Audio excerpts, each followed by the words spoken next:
Կետնուղիղ եթերում եք զրուցենք ազգային անվտանգություն կուսակցության նախագահ Գառնիկ Իսագուլյանի հետ։ Բարև ձեզ, պարոն Իսագուլյան, շնորհակալ եմ հարցազրույցին համաձայնելու համար եւ պարոն Իսագուլյան, առաջարկում եմ խոսենք նրա մասին, թե ինչպես տեղի ունեցավ, որ այս 3 տասնամյակից ավել է արդեն մենք անցել ենք այսպես մի պատմության շրջափուլով, որը հայտնի է եւ իր հաղթանակներով եւ իր պարտությունով, բայց իհարկե այն սկսել է մեծագույն հաղթանակով։ Ինձ հետաքրքիր է որպես անմիջական մասնակից, որպես այսպես հաղթանակի սերունդի ներկայացուցիչ նաև, ինչպես տեղի ունեցավ այդ անցումը, հա, հաղթանակից պարտություն եւ այլ մանրամասներ եւս կխնդրեմ ներկայացնել։ Ցավոք սրտի ականատես եղանք եւ հաղթանակին եւ պարտությանը, եղանք միաժամանակ եւ հաղթանակի սերունդ եւ պարտության սերունդ, ցավոք սրտի։ Իհարկե բավականին բարդ հարց է եւ պատմաբանները կարծում եմ ժամանակին պետք է ուսումնասիրեն եւ փորձեն բացահայտել թե ինչ է տեղի ունեցել իրականում։ Բայց նույնիսկ բացահայտելու համար իրանք պետք է ունենան տարբեր տեսակետներ եւ այդ տարբեր տեսակետներ արտահայտողները պետք է նաեւ որոշակի փաստերով փորձեն հիմնավորել իրենց տեսակետները, իսկ պատմաբանները թող ուսումնասիրեն հետագայում այդ ամեն ինչը։ Հիմա գրքեր են գրվում, տարբեր մարդիկ, առաջի դեմքերը, երկրորդ դեմքեր, երրորդ դեմքեր, մասնակիցներ, բոլորը իրենց հուշերն են գրում, ես ի սկզբանե պետք է ասեմ հետևյալը, որ պետք չի, որ մենք այդ հուշերին նայենք որպես սուրբ գրքեր, որտեղ ամեն ինչ ճշմարիտ է գրված։ Չէ, ցանկացած գրողն էլ ինչ-որ առումով փորձել է իր դերակատարությունը մեծացնել, ուրիշներին է նվազեցնել, եւ ոնց են ասում ամենաճշմարիտ եւ ամենաանկեղծ, հա, պատմագիր այս ժամանակաշրջանի համար համենայն դեպս մենք չունենք։ Օրինակ ես մարդ գիտեմ, դա մեր հետ միասին եղել է Գերագույն խորհրդի պատգամավոր Գևորգ Բաղդասարյան, որը օրագիր էր լրացնում։ Ինքը օրինակ ունի բոլոր այս ժամանակների օրագիրը։ Ամեն օր ինչ տեղի էր ունենում Գերագույն խորհրդում, ազգային ժողովում, ինքը օր ամեն օր այդ օրերը նշում էր եւ այդ օրերի համար ուրեմն ով ելույթ ունեցավ ամբիոնից, ով ինչ ասեց, փակ նիստերը, բաց նիստերը, իհարկե ես Գևորգին խնդրել եմ, ասել եմ, քանի որ այդ օրերի ամենաճշմարիտ փաստորեն պատմագիրը դու ես եղել, որտեղ միայն դու ես որ ամեն ինչը գրել ես եւ հաստագրողը, հա դուր թող դրանք հրապարակենք, ցավոք սրտի ինքը առաջմս այդ բանին պատրաստ չի, որ դա որպեսզի մենք դա հրապարակենք եւ այդ հնարավորությունից մենք այսօր զրկված ենք։ Օրինակ ես ունեմ նաեւ Ղարաբաղյան շարժման օրագիրը, ասենք 1988-ից սկսած այդ օրագիրը ամենօրյա կա, մինչև դա 91 թիվն է, մինչև անկախության ձեռքբերումը։ Ասենք այդ օրագիրը կա, ինչ որ առումով դեռ ամեն ինչ արտացոլված է ճշմարտացի, որովհետև կան փաստաթղթեր, որը Ղարաբաղ կոմիտեն ինչ հրապարակեց, առաջին Ղարաբաղ կոմիտեի անդամները, երկրորդ Ղարաբաղ կոմիտեի անդամները, գաղթի Ղարաբաղ կոմիտեի անդամները։ Այսինքն մենք պետք է կարողանանք այսպես փաստաթղթերով վերհանել ամբողջ ճշմարտությունը։ Որտեղ ես դեպքեր եմ, չէ, պատմել, որ օրինակ ինձ ասեն գիրք են բերել, չգիտեմ ինչի արծիվը, Օմարի արծիվը, չգիտեմ որ երկրի Սուզանավը, այս ինչ երկրի Ազերանավը, ինչ որ մեկի մասին գրված է։ Իբրև թե հետո պարզում ենք, որ օրինակ դա մահացել է այս տեղը ավտովթարից եւ որևէ կապ չունի ոչ պատերազմական գործողությունների հետ, այո, հագել է ֆիդայական շորեր, նկարվել է տենց, ավտոմատ է առել իր ձեռը, բայց երբեք Ղարաբաղում որևէ ճակատում չի եղել։ Բայց իր մասին արդեն գրքեր կան գրված եւ այլ։ Ես շատ ավելի կոնկրետ դեպքեր կան, նույնիսկ ամբողջ ջոկատների մասին պատմություններ կան, որոնք իրականության հետ որևէ աղերս չունեն։ Հետագայում ինչ որ մեկը, որ ասենք բանը հարստացել է, փող է ընկել ձեռը, իսկ միշտ այս պատերազմի մասնակից տղաները ունենում էին խնդիր, փողի, հացի մատակարարման եւ հագուստի խնդիր եւ այլ, Սրանք օժանդակում էին, հիմա որ օժանդակում են, այդ տրեքի հետ տարբեր տեղեր նկարվում են, հետո եկել պարզվում էր, որ արդեն պատերազմից հետո, որ այդ ջոկատը օրինակ ինքն է ղեկավարել, տուն թանգարաններ էին բացում եւ այլ եւ այլը։ Եվ բնականաբար հիմա գալիք սերունդը, որ գնալու է տեղ տեսնելու առաջինը, որը ոչ մի կապ չունի այդ ոչ այդ ջոկատի ստեղծման հետ, ոչ մի պատերազմական գործողության չի մասնակցել, ոչ մի առնչություն չունի շարժման հետ, բայց դե առաջի պլանում իր նկարն է, ուրեմն ինքն է ստեղծել եւ պատմությունը կեղծված է։ Սա իհարկե բավականին մեծ ազդեցություն ունենում է այս ամեն ինչի վրա։ Եվ բնավ ինչն էր պատճառը իսկապես, որ ընդհանրապես եթե հաշվենք 94 թվականին մենք ունեցանք փայլուն հաղթանակ, ընդհանրապես, հա, մոտ մի 30 տարի հետո մենք հիմա գտնվում ենք խայտառակ պարտության հորի մեջ։ Ինչն է, սերունդներ փոխվել, ազգներ փոխվել, տարածքն է փոխվել, կատարողներն են փոխվել, ինչն է փոխվել։ Բնականաբար այս հարցը միշտ հուզելու է շատ շատերին եւ ես կարծում եմ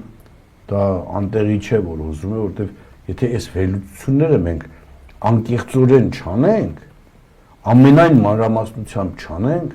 հետագայում մենք ինքներս կդառնանք պատմության կեղծարարներ եւ այդ պատմության մեջ մեր բացասական դերակատարությունը կլինի մենակ, դրական ոչինչ չի լինի։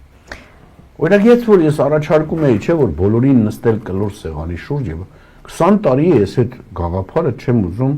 մի կողմ թողնել։ Հատկապես եւ որ ստանձնել եմ, ասենք երկրորդ նախագահի ազգային անվտանգության հարցով խորհրդականի կարգավիճակ ես այդ օրվանից սկսել եմ,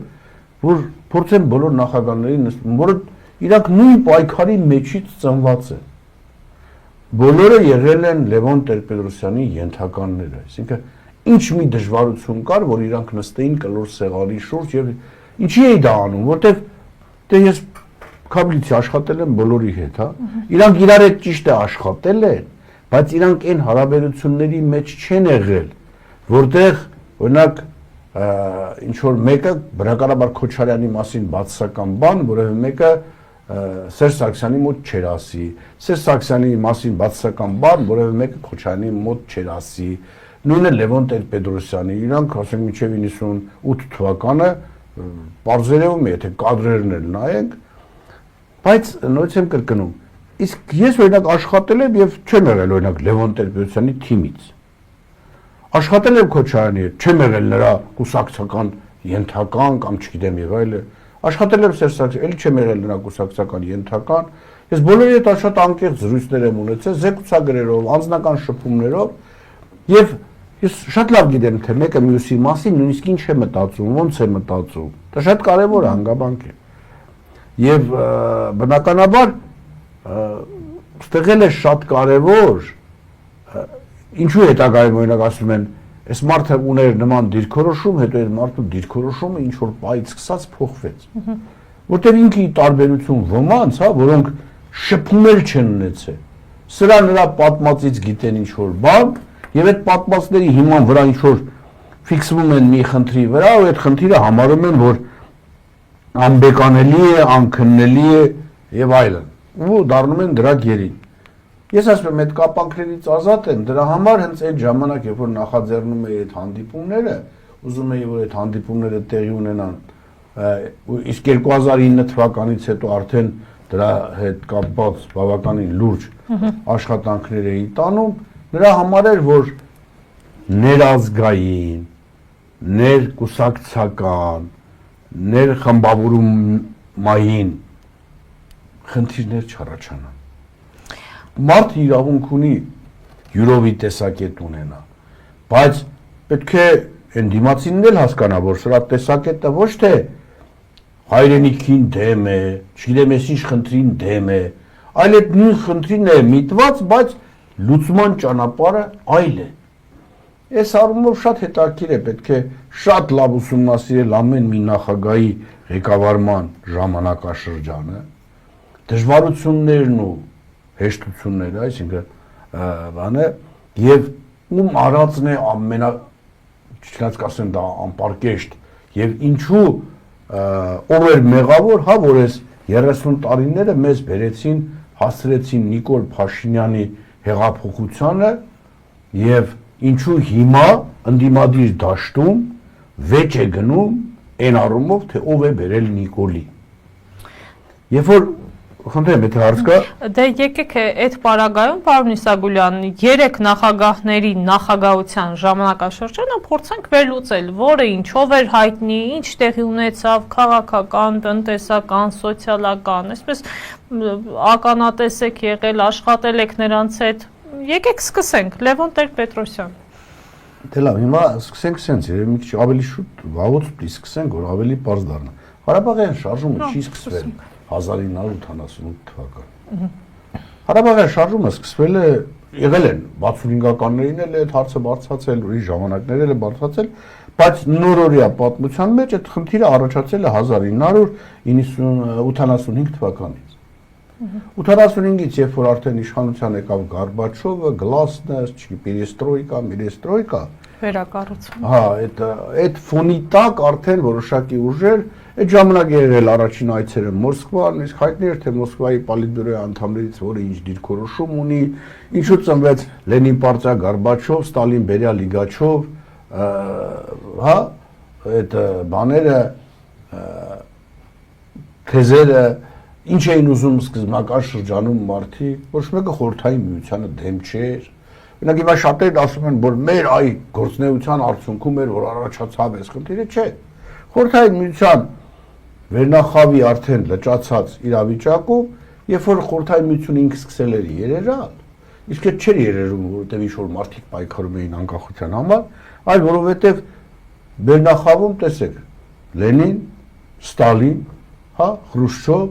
Բրեժնև, հետո գալիս է Անդրոպով, Չեռնենկո, Գորբաչով եւ երկիրը։ Եթե նայենք ինչ է տեղի ունեցել, օրինակ Ստալինից հետո ոնց է իշխանությունն անցել Խրուշչովին։ Եվ ոնց է լավ, որ Բերյան մարդ, որ խորհրդային միության ատոմային զենքի շատ կարևոր պաշտոններ դառավ Անգլիայի շպիոն։ Ու իրան որպես Անգլիայի շպիոն գնդակահարեցին։ Հետո ոնց եղավ, որ Խրուշչովին հանեցին։ Ինչ էր, օրինակ բոլորի համար երանելի էր Բրեժնևյան ժամանակաշրջանը։ Ինչու էր այնպես, որ Բրեժնևյան ժամանակաշրջանը երանելի էր։ Ոնց եղավ, որ Գորբաչովը եկավ իշխանության։ Այսինքն, սա ուրիշ պատմություն է, որ մեր հետ կապ չունի։ Մենք դրա մեջ դերակատարություն չունենք։ Բայց այս երևույթը բերեց հանգեցրեց նրան, որ խորհրդային միությունը փլուզվեց, իսկ մինչև փլուզվել արդեն սկսվեց այդ պերեստրոյկա, չգիտեմ, ընկերներ լույսերը տատանվում են, կարող հանկարծ ամեն րոպե անջատվի, հենց որ եթե անջատվի, ներողություն ենք խնդրում։ Եվ 1985 թվականին առաջին խումբը եւ Հայաստանից գնաց Արցախ հասկանալու ընդեղի տրամադրություններ են եւ Արցախից եկան Հայաստան հասկանալու, հետո ինչ որ խումբ մարդիկ մեկնեցին Մոսկվա, Մոսկվայում ունեցան տարբեր կարգի զրույցներ, եղան տարբեր խորհուրդներ, թե ոնց սկսել այդ շարժումը եւ 86 թվականից արդեն սկսվեցին ստորագրությունների հավաքը, որ Ղարաբաղը վերամիավորվի Հայաստանին, խորհրդային Հայաստանին, խորհրդային Ադրբեջանից, որտեղ համարում են, որ ապօրինի ձևով է Արցախը տրվել, ուրեմն բանին Ադրբեջանի, եւ այս գործընթացը շատ նորմալ գնում էր։ Բայց քանի որ խորհրդային միության փլուզման գործընթացը զուգահեռաբար գնում էր, առաջանում էր խնդիր հենց շարժման ընթացքին զուգահեռ եւ տակտիկական եւ ռազմավարական խնդիրները փոխել։ Նոր եմ կրկնում, սա սկսել է շարժումը, ուրեմն Ստալին Բերիա, չգիտեմ, Լիգաչով, Լենին պարտիա Գորբաչով,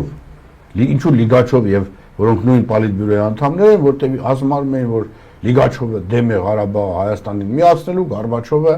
գիտեք ինչ հանգերն էլ է բռնում։ Այդ լոզունգով սկսել են եւ եկել են անկախության։ Բնականաբար այդ անկախացումից առաջ խորհրդային իշխանության տարիներին է տեղի ունեցել Արցախի վերամիավորումը Հայաստանին։ Այն որ շատերն ասում են դե 1989 թվականի դեկտեմբերի 1-ի որոշումը ընկերներ դա կայացվել է խորհրդային իշխանության գոյության պայմաններում։ 1990 թվականի ընտրությունները որ Արցախն էլ քվեարկել է Հայաստանի Գերագույն խորհրդի ձևավորման համար, եղել է խորհրդային իշխանության պայմաններում։ Ոչ մեկը չի ասել այդ ընտրությունները լեգիտիմ չեն։ Ոչ մեկը կասկածի թավ չի դրել Հայաստանի Գերագույն խորհրդի որոշումները, որտեղ պատգամավոր կար 11 հոգին տրված Լեռնային Ղարաբաղից։ Եվ մեր ժամանակ տես անկախ պետականություն չկա։ Մենք անկախ պետականության այսպես կոչված ինստիտուտներ չունենք որպես այդպեսին, ճիշտ է, կա օրինակներ, բայց դա խորհրդային միության համապատասխան ինստիտուտների այսպես կոչված ֆիլիալ է։ Մենք առանձին սուբյեկտ որպես հանդես չենք գալիս աշխարհում։ Դե հա, դեռ սուվերենություն չունենք։ Բայց միևնույն է, կար ինչ որ այդ կառույցներում մարդիկ էլիտա էր դա։ Դա Հայաստանի մտավոր, չգիտեմ ինչ, տնտեսական էլիտաներ, որոնք ես կարծում եմ իրենց գործնեությամբ շատ ճիշտ էին անում։ Օրինակ շատ են հա խոսում սովետական միության KGB-ի մասին։ Մեր ժամանակ KGB-ի պետը Յուզբաշյանն էր։ Ընկերներ, ավելի հայրենասեր մարդ, ավելի հայասեր մարդ, քան Մարիուս Յուզբաշյանը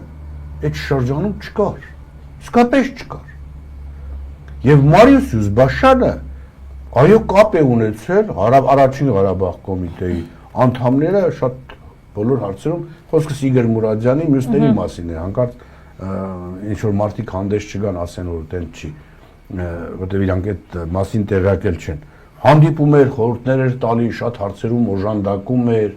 Այնպես որ այդ հրեշավոր պատկերը, որ ուզում են ասեն եւ շատերը ասում են, որ անկախությունը դա իրանց գործունեությունն է, Յուզբաշյանը շատ հարցերով օժանդակում էր, օգնում էր։ Ցավոք սրտի հետո շատ դաժան մահ ունեցավ, դրան էլ կարելի է մի օր անդրադառնալ, բայց ոչ հիմա։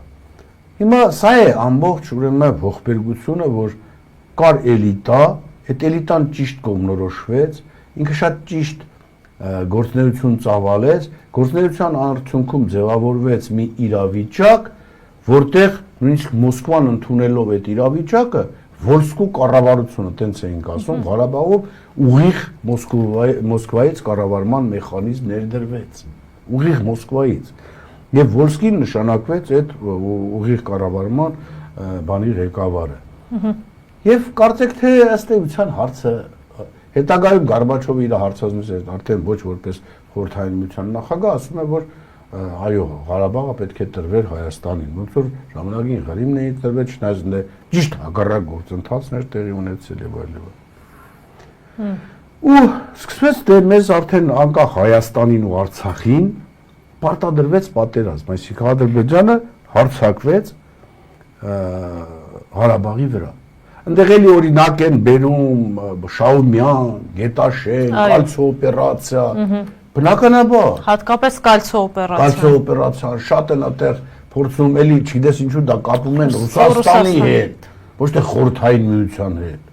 Որտեղ ով գոնե Կալցո օպերացիան տեսել է իր սեփական աչքերով, այնտեղ այդ զինվորների մեջ ռուսներ ըստ էության չկային։ Ես քանի որ անմիջապես շփում եմ ունեցել։ Ովքեր են եղել ԱՊՀ երկրների Գետաշենում էի, ես ու Իգոր Մուրադյանը եւ Հրանտ Խաչատրյան, ուրեմն Գետաշենում էինք եւ բավականին երկար մնացել ենք Գետաշենում այդ ժամանակ Տիրանց տանն էլ մնում էինք,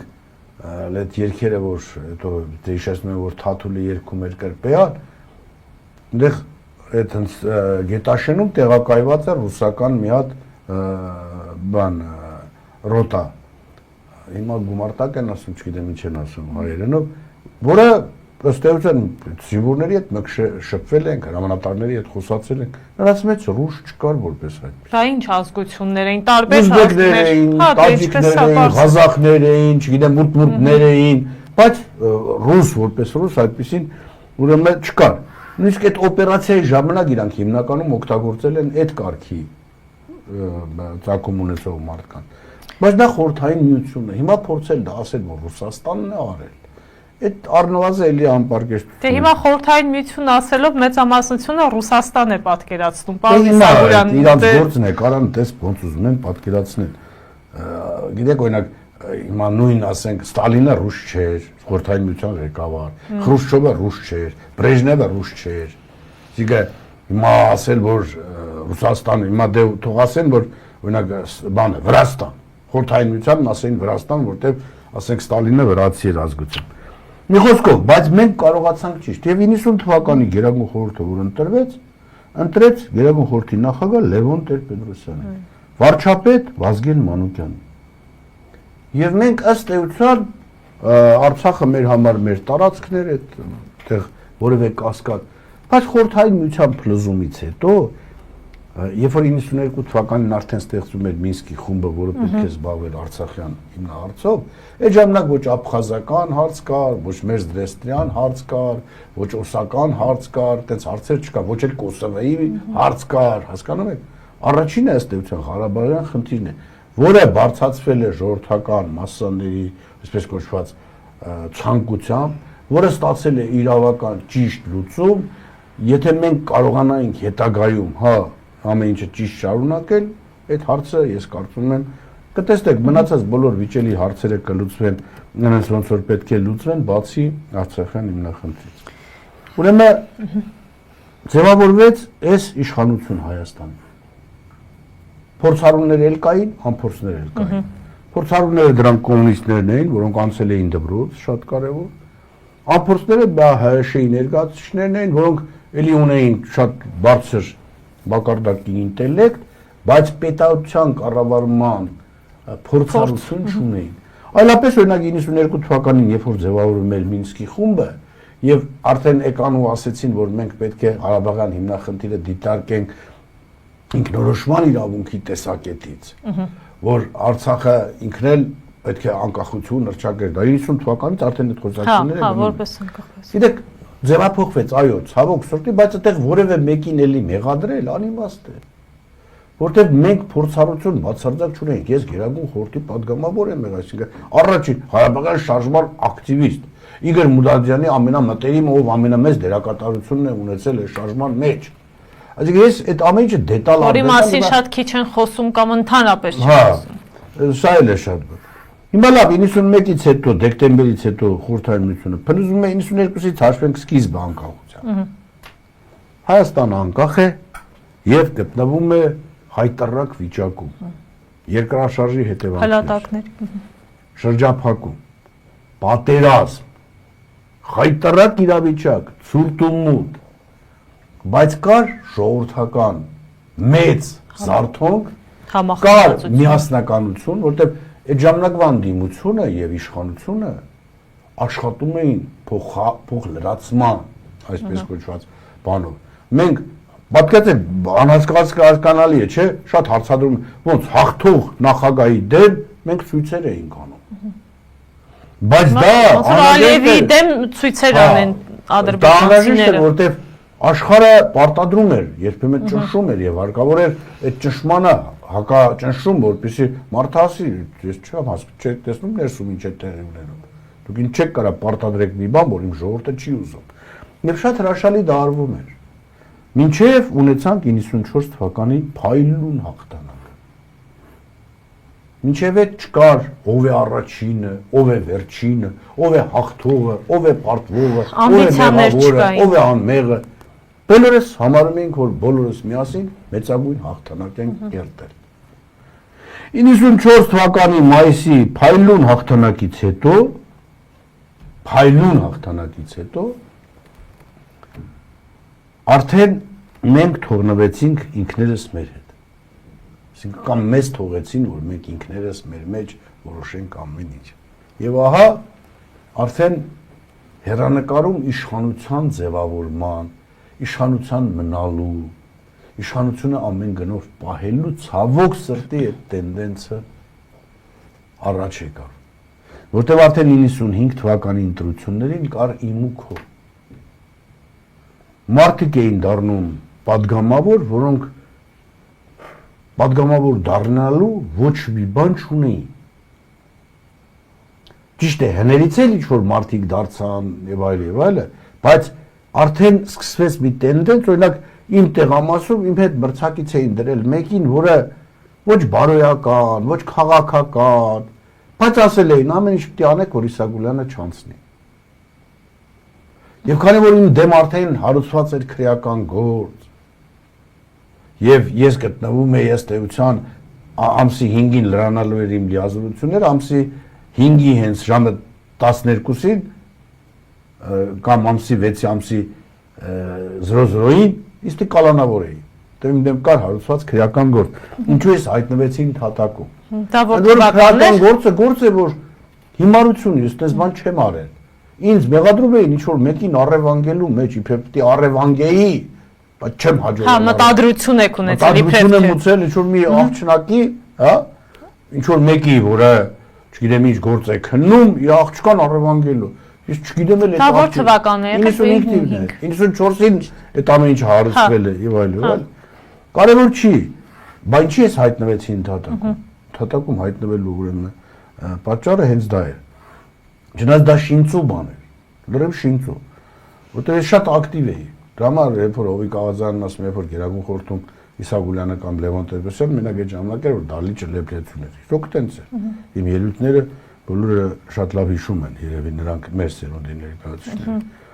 Եվ նորից եմ կրկնում 94-ից հետո արդեն որ եղավ իմ ու քո, մեր ու ձեր եւ այլևս փող պայմանավորվածությամբ չկար, սկսվեց առաջանալ այդ վտանգավոր երևույթը։ Տեսեք, Լևոն Տեր-Պետրոսյան ամենածանր շրջանում երկիրը հրաշալի կառավարում է, հրաշալի ղեկավարում է։ Մենք ունենում ենք հրաշալի հաղթանակ։ Բայց հենց պատերազմը ավարտվում է, առաջանում է իմ ու քոյի խնդիրը։ 95 թվականի ընտրությունները կեղծվում են, ցավոք սրտի։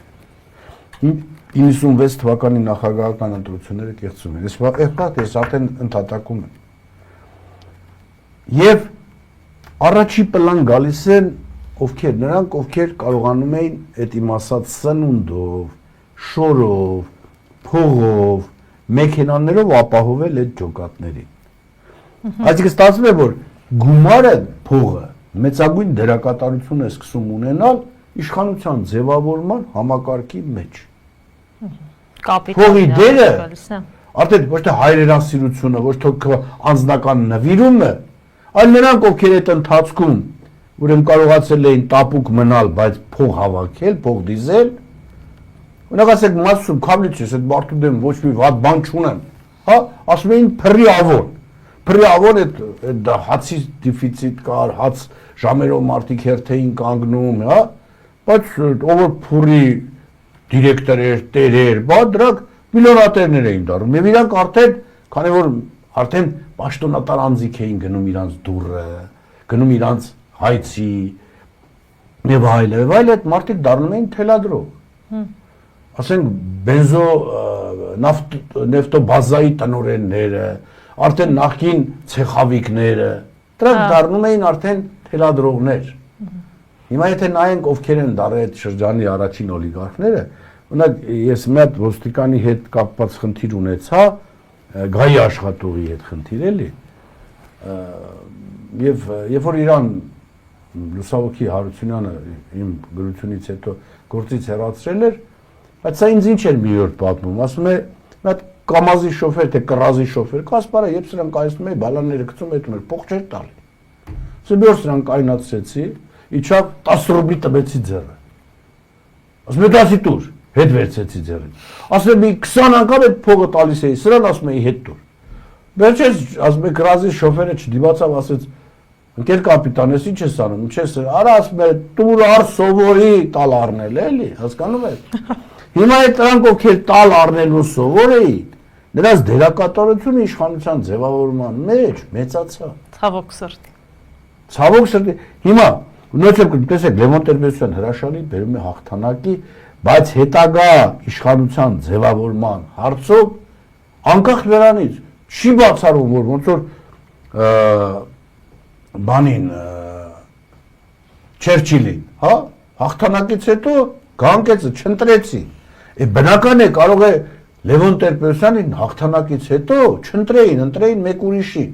Այսինքն համարեին, որ այս հաղթանակ ապահովված նախագահն, բայց քանի որ ցուրտում մութ է եղել, չեն հաշվի առնում, թե ինչի պատճառով է ցուրտում մութ։ Երկրաշարժի հետևանքներ եւ այլ, չէ,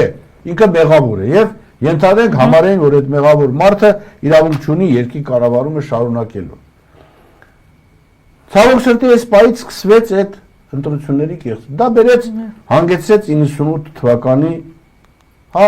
Թավշյա հեղաշրջմանը, ներքին իշխանափոխությանը։ Հիմա եւ սա ծնեց ցավոք սրտի ծանր հետևանք։ Տեսեք, հասան նրան, որ վարչապետ նշանակելու համար Հայաստանում կադր չէին իբր թե ճարող, գրածին Ղարաբաղի ընտրված նախագահին Ռոբերտ Քոչարյանին, համոզեցին, բերեցին Հայաստան վարչապետ։ Դրա հետևանքը գիտեք ինչ է լավ։ Դրա հետևանքով թող եւ Վազգենի ճակատագիրը եւ Լևոն Տեր-Պետրոսյանի ճակատագիրը ոնց դասավորվեց։ Ինչ դա փրկեց իրան, երկիրը փրկեց, ինչը փրկեց։ Դա թուլացրեց Ղարաբաղին։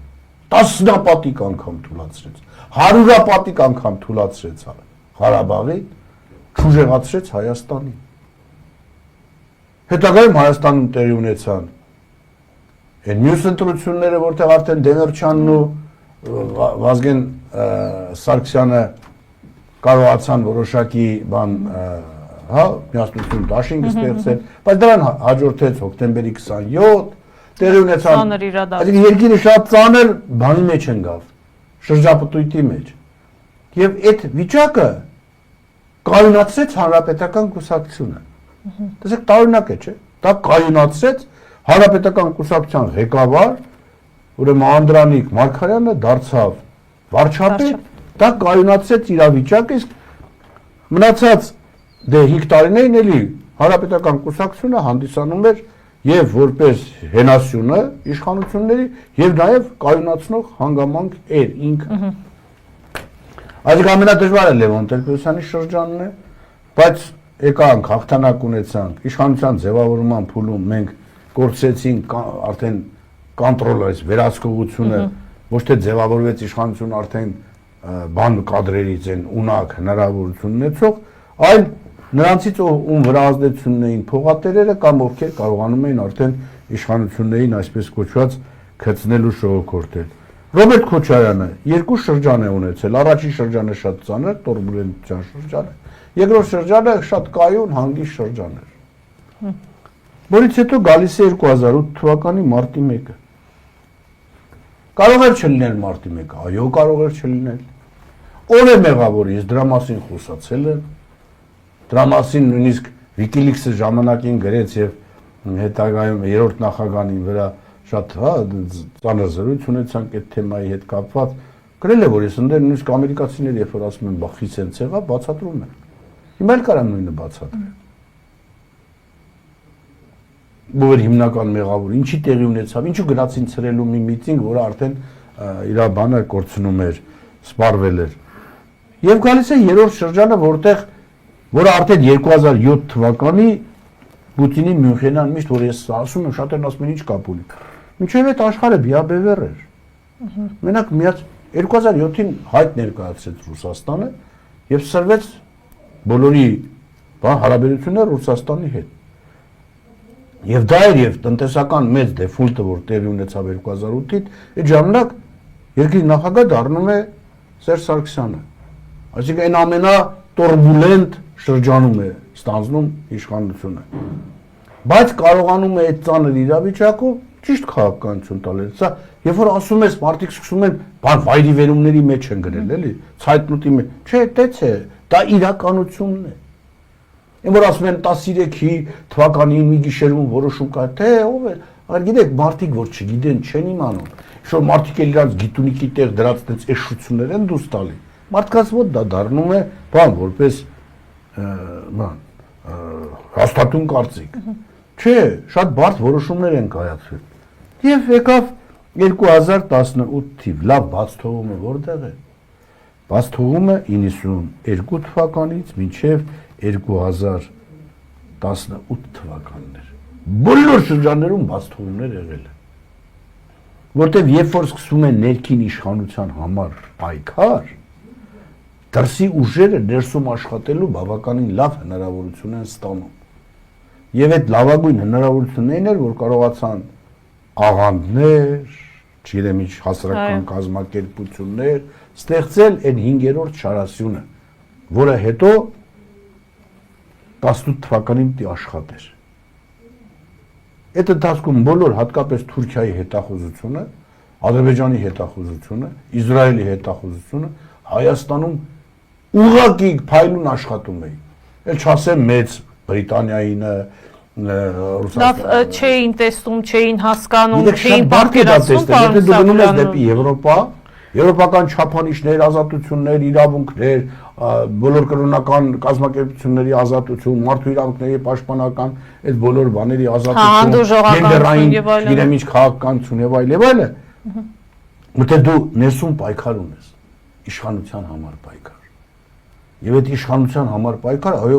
ոչ մեկը չի ասում այդ պայքարը պետք է չլինի։ Բայց երբ որ ասում են, այս մեկի շրջանը ամենափայլուն, այս հարց եմ տալի։ Ասում եմ, մեկի շրջանում 10 տարում, չասեք որի։ Քանի հատ մինիստրը եղել։ Մի 20-25 հատ մինիստր եղել է։ Հիշում եք որևէ մեկին։ Հիշում եք որևէ մեկը օրինակ այն ժամանակ ասում էին, չգիտեմ, այս մեկի արած Ստալինի ժամանակ, հա։ Չգիտեմ, էլ Մալինկով, էլ Պալինկով, էլ Ստալինկով։ Ես չեմ հիշում, պարոն Իսագուլյան։ Հիմա հիշում եք որևէ մեկին։ Որևէ մինիստր, որ է շարժման, որ Արցախը կորցնելու հետ կապված, որ ինչ որ հանդես գա, ինչ որ ձևով իրան դրսևորած լինի։ Չէ։ Ուր են այդ կադրերը, թե դրանք հայրենասեր չէին, ո՞նց են դառել մինիստր։ Ես նույն հայ-աղափական դաշնակցությանն եմ այդ հարցը տալիս, հանրապետական կուսակցությանն եմ այդ հարցը տալիս, այդ մյուսին եմ այդ հարցը տալիս, Բարգավաճին։ Բարա, նախարարներ եք ունեցել։ Գերագույն խորհրդի ազգային ժողովի պատգամավորներ եք ունեցել, վարչության պետեր եք ունեցել, մարզպետներ եք ունեցել, բա ուր են դրանք։ Այսինքն, երբ որ դու մրցակցության մեջ ես մտնում իշխանությունը պահելու կամ իշխանություն ստանձնելու համար եւ մնացած խնդիրներին դարձնում ես ավելի քիչ ուշադրություն, նշանակում է մնացած տեղերում լցվում են ինչ որ բաներ, որոնք մեկ անգամ մեկին դավաճանածը Լուսինե ջան ցանկացած հաջորդին էլ է դավաճանելու։ Եվ ես խնդիրը դրա համար շատ կարևոր է ուսումնասիրել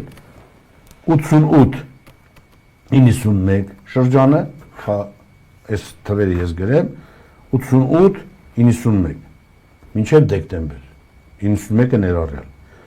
92-ի սկզբից մինչև 98 թվականը։ Արդեն անկախության ժամանակ։ 98 թվականից մինչև, որտեղ այնտեղ շատ կարճ շրջանում մեծ փոփոխություններ տեղի ունեցան, մինչև հոկտեմբերի 27-ը, մինչև 99-ը անպայման, 99-ից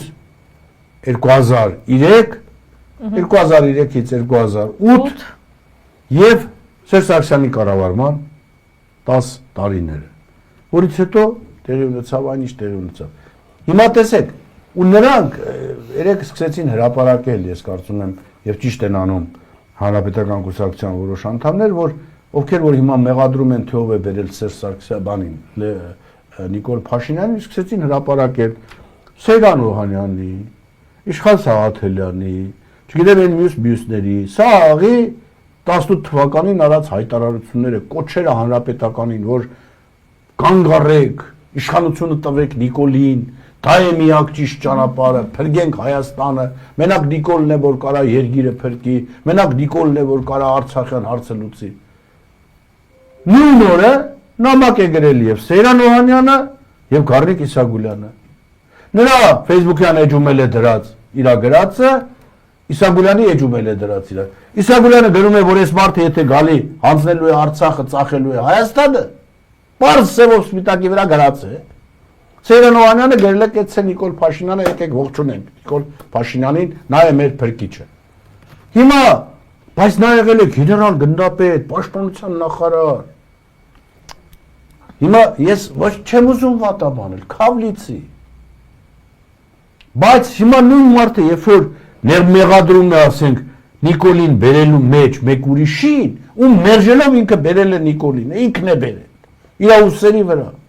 Այստեղ դու հասկանում ես, որ այս մարդիկ սրբություն չունեն։ Սրբություն էլ չունեն։ Արա, ազնվոր է խոստովանեք ձեր մեղքը, ասեք չենք հասկացել, չենք գիտակցել։ Հերահար մտածողություն չենք ունեցել։ Դե համար կատարել ենք այս սխալը, հիմա սխալը եկեք հիմա գոնե փորձենք այդ ուղղել այդ սխալը եւ գնալ մեկ ուրիշ ճանապարհով։ Ոչ թե մեր մեղքը ուրիշի վրա բարթելով փորձենք մեզ սրբացնել։ Դրա համար եմ ես ասում, մեր վերջին 30 տարվա, 35 տարվա պատմությունը ամբողջությամբ սխալ է գրված։ Բոլոր այն գրքերը, որ մարդիկ որպես հուշ գրել են, որպես գիրք գրել են,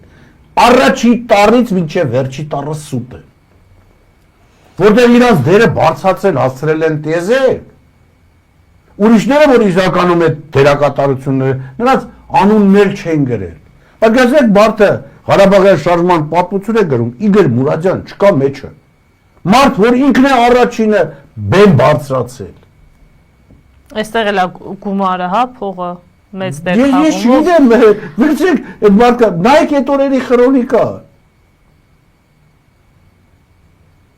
Լավ,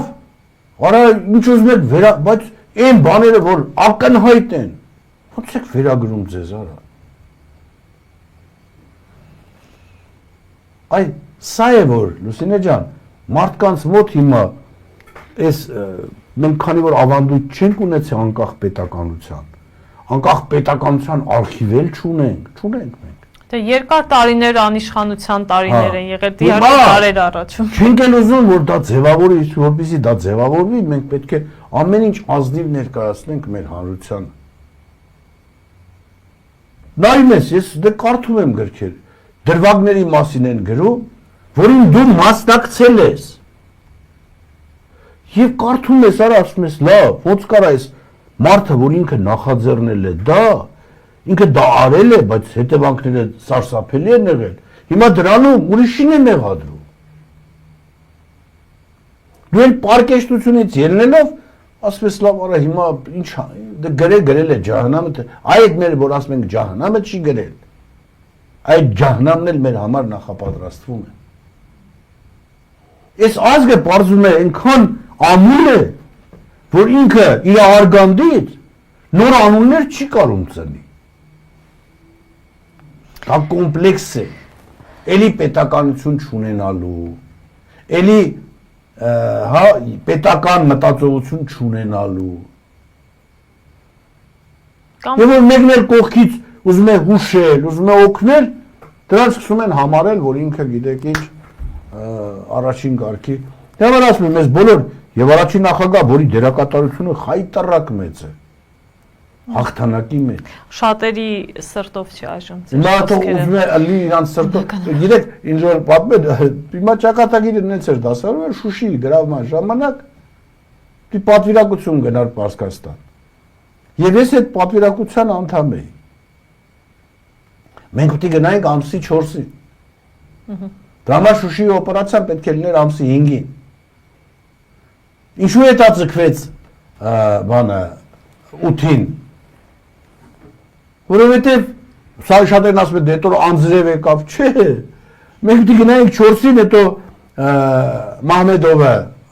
պաշտոնակատարը այսպես կոչված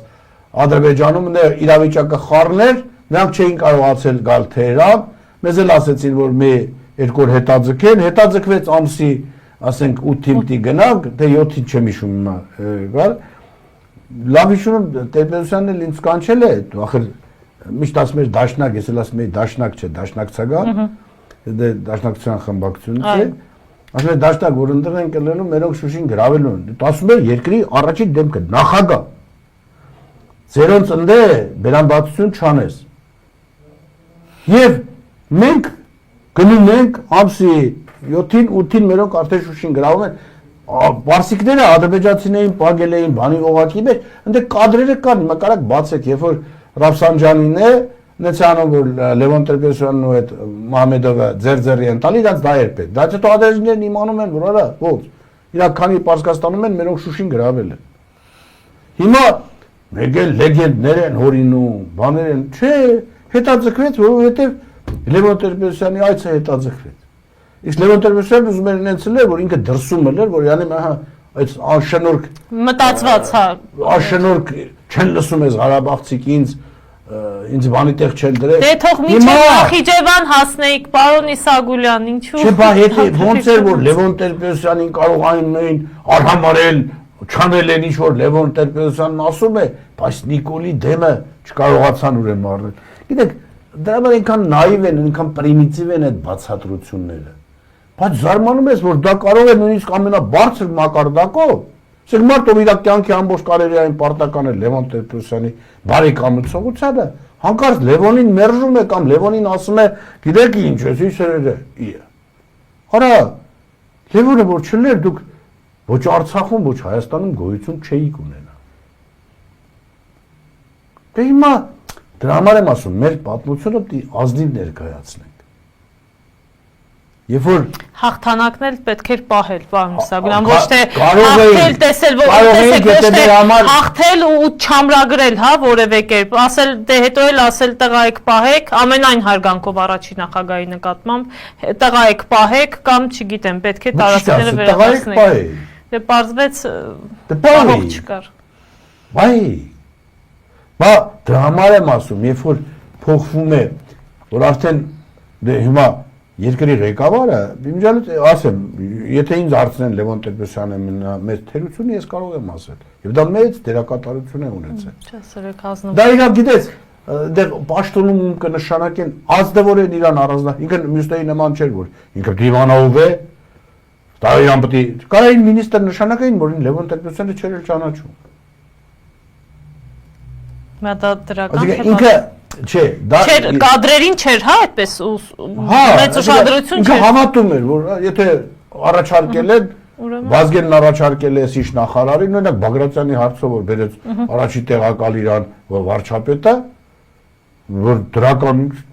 չէ, չգիտեմ ճանաչում էր, թե չէ, պարզեց չէ, Բագրատյանը իրոք հետագայում իր մեծ դերակատարություն ունեցավ։ Բայց կարող էր այդ այն չճանաչեր, բերեին հրաման ասեին լեսի լավ կադր է նշանակել։ Իր այդ բանը հանկարծ որ իր թալանի բանի մեջ են մեղադրում, գիտեք ազնիվ պետք է լինել։ Օրինակ, տես մենք մեծ լուրջ բանավեճի մեջ էինք, չէ, ասենք քաղաքական առումով։ Ես հիշում եմ դեռ Մելիք Ադամյանն էի, դե ճաշարան կար առաջի հարկում, որ մտնում ես ֆոյե, Գերագույն խորհրդի նախագահն է։ Կարող է իջներ, մեկ էլ գալիս եք մենք նստած ենք հաց ուտելու սեղանի շուրջ։ Շատ ազնիվ, անկեղծորեն կարար գար սեղանի, այ դաշնակներ, բանավեճի մեջ ենք է, քաղաքական առումով, իրար ինչ ասես ասում ենք ամբիոններին։ Կար նստել մեր սեղանից, հաց վերցներ ուտեր։ Մարդկային առումով, Սերժ Սարգսյանն օրինակ այդ առումով էր, բոլորը գիտեն, իրեն համարում են, որ ինքը բոլորի նեղ պահին անպայման պետք է հասնի։ Մարդկային հատկանիշը չափից դուրս բարձր է։ Դա էլ գուցե այդ մարդու թերությունն է։ Ռոբերտ Քոչարյանը ուրիշ հատկություն ունի, որ հիմա ասիկ ամեն մեկը նույնիսկ բնավորությամբ է տարբեր։ Նրանք մարդկային հարաբերությունների մեջ, պաշտոնական հարաբերությունների մեջ, էսել է շատ կարևոր։ Դրա համար ես ուզում եմ, որ մարդիկ այս գնահատականների, այս իրանց գրառումների մեջ, իրանց մտածողության մեջ նախ դնեն իսկապես ուսումնասիրեն, որ նախագահի կառավարման շրջանում ինչ բարդություններ է եղել եւ ինքը ինչ բարդություններով է անցել ու ովքեր են այդ բարդությունների անցման փուլերում օժանդակողները եղել, իսկ ինչ բացասական երևույթներն են, որ եկան, բերեցին, հասցրեցին 2018-ին։ Եվ դրանում ամենամեծ դերակատարությունը իրականում ումն է պատկանում։ Գիտեք, ինչ որ մեկը, ինչ որ մարդիկ դի տոն տային, չէ՞ որ 2018-ը գեներացվեր։ Երեք օրինակ ես բանավեճ ունեի մեր ընկերներից մեկի հետ, որը ինձ ասում էր, որ այս արևմուտքը, ես ասում եմ, չէ, Ռուսաստանն էլ է, օրերին շատ լավ օգնել է Նիկոլին իշխանության գալը, որտեղ նայում ես ինչքան ռուսական կազմակերպություններ կային, այսինքն էլեկտրոցանցեր, չգիտեմ, Հայրուս Գազար, մազը ամենաակտիվը իրանք էին։ Ես գիտեմ պատճառը։ Ես գիտեմ դրա պատճառը։ Ովքեր էին տոն տալի, ովքեր էին վստահ որ կարևորը Սերժ Սարգսյանին հեռացնելն է։ Նիկոլը ինչ, Նիկոլը մի 6 ամիս ավել չի դիմանա։ Հետո Նիկոլին կհանենք, մենք կգանք։ Դա էլ դրան էլ չէ, ես մասնակցել եմ։ Դրա համար էլ իմ վերլուծությունը է, որ գրում եմ, թե ինչ տեղի կունենա, ինչի եմ դա գրում։ Այդ վերնագիրը դուք նայեք, գրում եմ բոլորին, ես գիտեք, մեկ որ մենք չենք բանանում, ես կարծում եմ մեր ամենամեծ սխալը Լուսինե ջան, այն ինչ որ մենք ժամանակին ասում ենք, կանխատեսում ենք, ինչ է, ոնց են ասում, կանխատեսում ենք, հա։ Նիկություն։ Պետք է անպայման Մարգարեություն եք։ Մարգարեություն չի դա։ Դա քաղաքական հոտառություն միգուցե Հա։ այդպես։ Պետք է այս ամեն ինչի հետ կապված այս ոնց են անում, որ այդ բաները, չգիտեմ, այս բաներով հնարավոր է։ Ֆիլտրերի մեջ պետք է նայեք, պարոն Իսագուլյան, բայց մինչև այդ կարծում եմ բոլորն են ծանոթ, ես կամ մեկ այլ հաղորդման շրջանակներում ձեր այդ հոդվածին կանրադառնանք, մի քանի անգամ մենք մարդկանց հիշեցրել եւ անդրադարձել։ Վերնագիրը դրել, որտեղ երբ որ այդ շփումներից իմացա, թե ով ինչ է մտածում, թե կարևոր է Սերժին հեռացնենք ուղակի, մնացածը տեխնիկայի հարց է կլուծենք։ Դրա համար բոլորին Նիկոլ Փաշինյանին, նախկիններին, ներկաներին այդ հայտնի հոդվածը գրեցի։ Գիտեք, սա է մեր ամենամեծ թերությունը, որ մենք չենք ուզում պատմությունը ճիշտ տեսնել, ճիշտ ուսումնասիրել, հասկանալ ինչ է տեղի ունեցել, ինչու է տեղի ունեցել,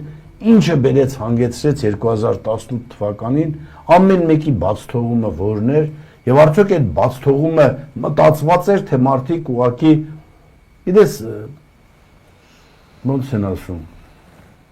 թեթև նայելով այդ ամեն ինչին, չեն կարողացել կանխատեսել, թե դա ինչ ծանր հետևանքներ կարող է ունենալ։ Եվ պարոն Իսագուլյան, կարճ փորձենք ամփոփել, մենք ներկայացրեցինք այդ ողջ ժամանակագրությունը, բայց տեսեք, դուք եթե ես չիմանայի կամ եթե ես հայ չլինեի, ինձ կթվար թե ինչ-որ տարբեր ազգի ներկայացուցիչների մասին եք խոսում, բայց խոսքը հայ ազգի մասին է, որը կարճ ժամանակահատվածում, ասենք 30 տարիների ընթացքում շատ է փոխվել,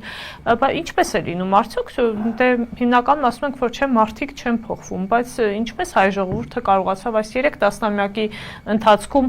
այսչափ փոխվել մտածելակերպն է, թե ինչն է։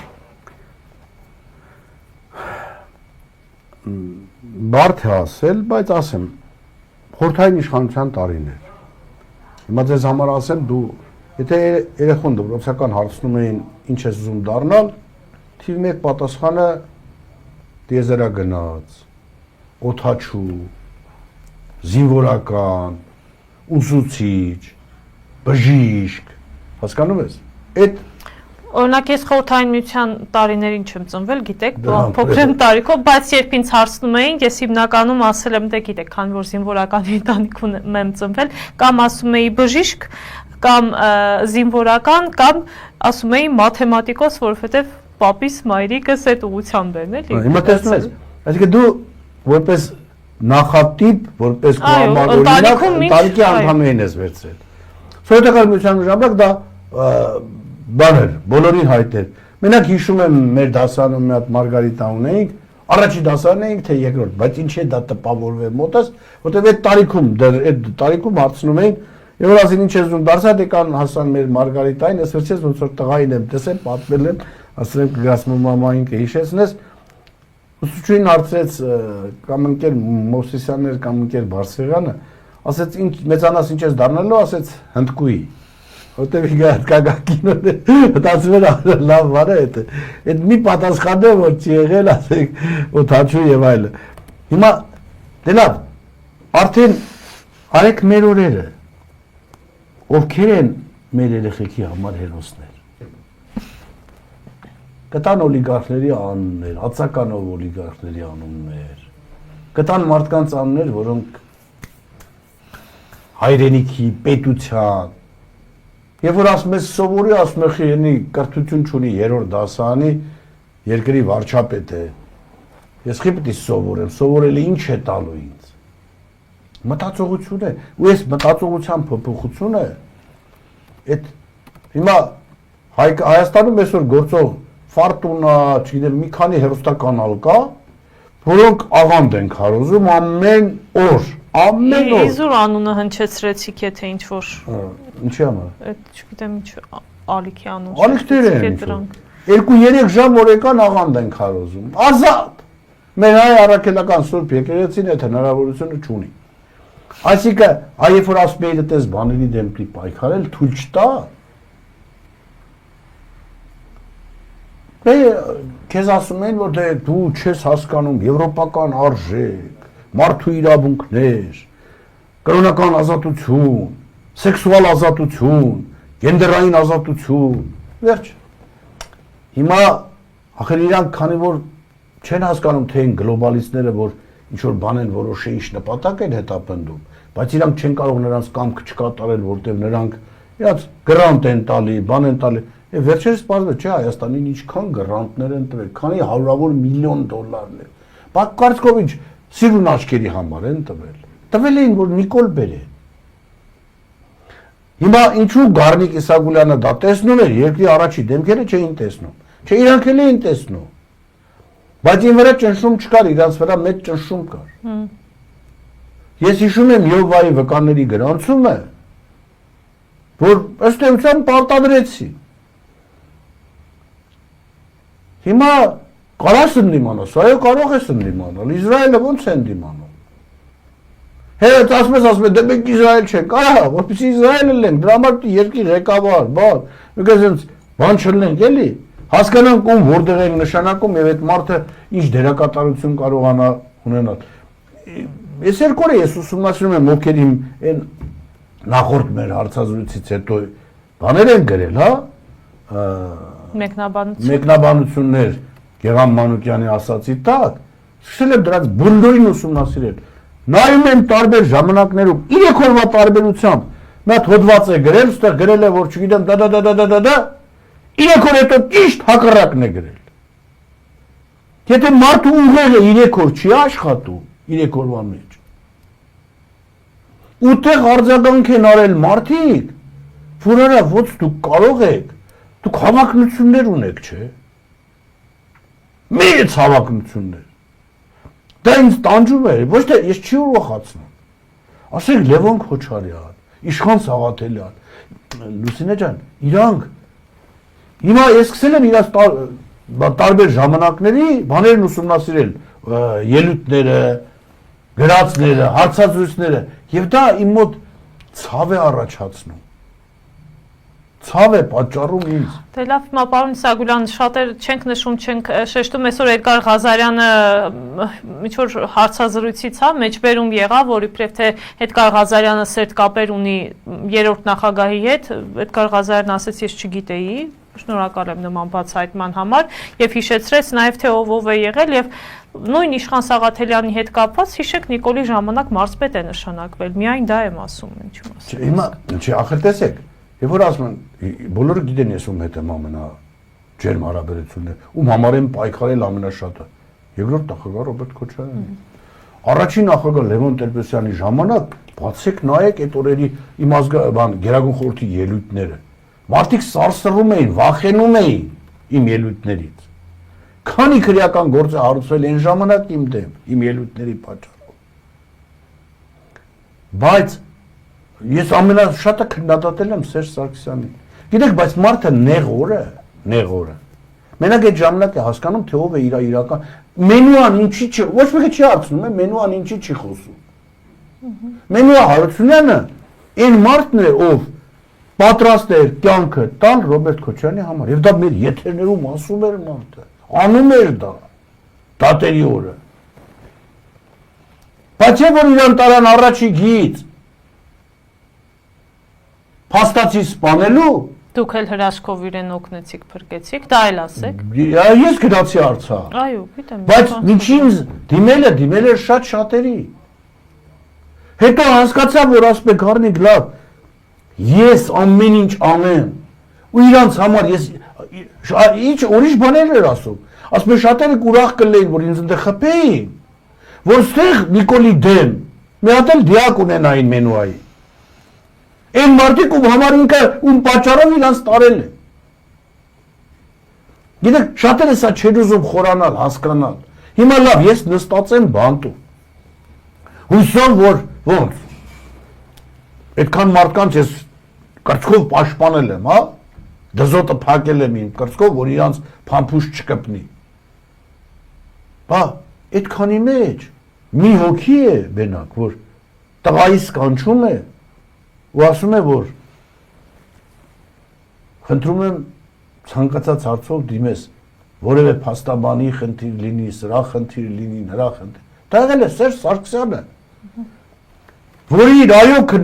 գրում են 14 թվականին քննադատում էր, բա հիմա ոնց է, այո 14 թվականին, 15 թվականին սահմանադրական փոփոխությունների ժամանակ քննադատել է, բայց եւ որ նեղ օրս միակ մարդը որ ձեռ է մեկնել, կապ չունի դեռ որևէ հարց չկա, բա ինչ ուզում եք ես ուրանա, իսկ նույն առումով ուրիշ մարդիկ ցույց են տվել, որ ինձ չեն էլ ճանաչում։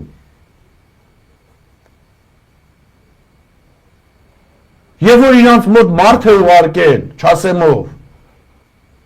անները չտամ իրանք կարծում են, որ ես ինչ մեկին ասա թող ձենը կտրի, թե չէ ես կանենք կամ ես, ասել է ինչ ուզում եք կարեք իմ թիմ հետ ինչ կապ ունի։ Կարևոր հարցեր են, Լուսինե ջան, բա նեղ օրերին ես չէ ճանաչում մարդու, լեն օրերին սաղն էլ ուզում է, սաղն էլ պատրաստ է։ Դու տեսնում ես, թե նեղ օրվա ժամանակ քեզով է ձեռք մեկնել։ Ու այդ ժամանակ նոր աչքերդ բացվում է, տեսնում ես ով է։ Ավազակը խաչի վրա հասկացավ, թե ով է փրկիչը։ Եվ այդ փրկիչը իրան հենց նույն օրը իր որ բանը տարավ, չէ։ Արքայությունը։ Բա նեղ պահին է, խաչի վրա է, որ տեսնում ես ով է պատրաստ, ով է քեզ օգնում։ Լեն ժամանակ է, որ իրանց պետք է, տեսեք ինչ են ասում, դու պարտավոր ես իրանց գովալ, իրանց վերագրել իրանց չարած գործեր, ասել, որ իրանք են միակ փրկիչները, բայց դու իրանք, երբ որ իրանք ես պտիբի բանով, ոչ թե օգնեն է, ուղղակի չխանգարեն, պարզում է չէ, իրանք այդ պարագայում ոնց թե արա, իրանք տիտան են, իրանք աստված են, քոնե պարտավորություն է դու պտի անես, չհասկացա։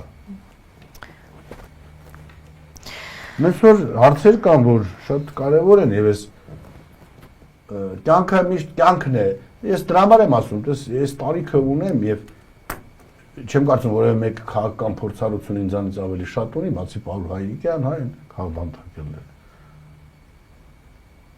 Ես դեռ սովորելու շատ բան ունեմ։ Եվ դեռ վերլուծելու, հասկանալու շատ բան ունեմ։ Ասես որ Լուսինե ջան, կյանքը հետաքրքիր բան է։ Շնորհակալ եմ, պարոն Իսագուլյան, հետաքրքիր հարցազրույցի համար։ Նշեմ, որ քիչ անց եթերում կլինի Աննա Ծառուկյանի փաստաբանը եւ դու հաղորդաշարը շատ կարեւոր իրազեկում է լինելու, անպայման հետևեք Live News-ի աշխատանքին։ Դիտակետն այսքանով ավարտում ենք։ Շնորհակալ եմ, որ